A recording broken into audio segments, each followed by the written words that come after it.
It kind of boggles my mind that this little stick, about the size of a pack of gum, is so powerful that it can replace like half the gear in a home entertainment setup.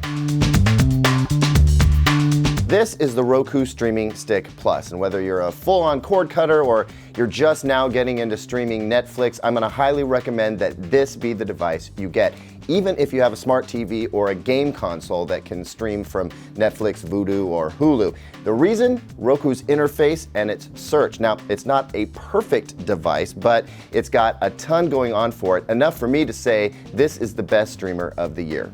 Here's what comes in the box. You get the Roku Streaming Stick Plus itself.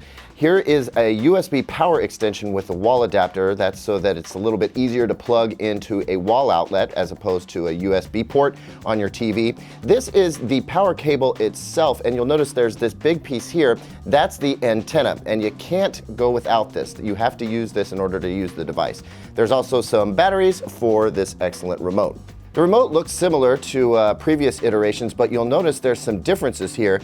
There's a power key here, and then volume keys on the side. Now, before, this was for a built-in headphone jack, but now it can control both the power and the volume of your television, and it figures that stuff out automatically. I'll show you that later. To install the stick, you want to grab your mini USB provided cable, the one with the Wi-Fi antenna connected. You have to use this. If you don't connect this, it won't work.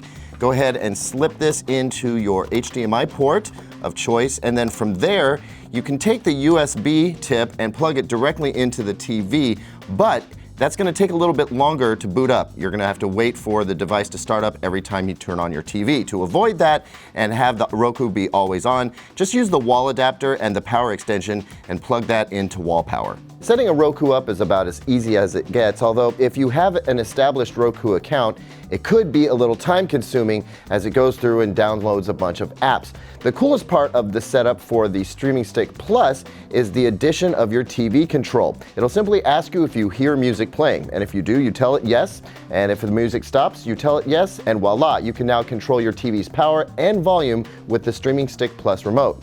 If you used a Roku before, you know all about the interface. It's sort of app-based in a grid, a lot like your phone, so it should seem familiar. I do have to say that after using it for several years, I feel like it's starting to feel a little on the dated side. It's not as polished as, say, the Amazon Fire TV interface or Apple TV 4K interface, but it's still highly functional. Some of the apps feel a little bit scaled down from the versions that you find on competing set-top boxes, but overall, it's perfectly usable, and more importantly, it's really easy to understand. In terms of app loading time, it's the fastest I've ever seen a streaming stick pull up apps. It's dangerously close to the Roku Ultra that we use in our media system. Not quite as snappy, but I mean, this is going to be more than sufficient for most users. The plus in Streaming Stick Plus really represents 4K and HDR. That's the big addition over the standard streaming stick, which is $20 less expensive. That's just HDR10 though. This stick does not support Dolby Vision, which isn't going to be such a huge deal to most folks. And of course, if you have a TV that can handle Dolby Vision anyway, you can use the internal app that came with the television.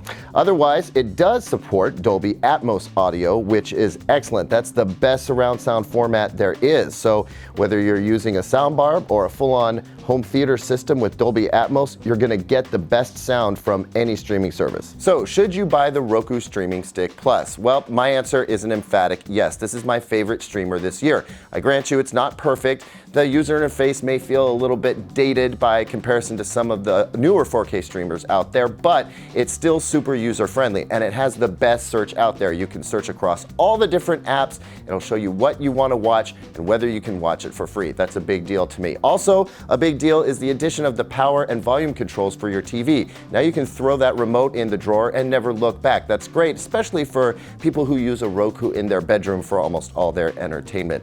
And at the end of the day, for $70 with 4K and HDR, it just can't beat it. It's super user-friendly. It's got great video and audio quality, great app interaction. It's just the ideal device.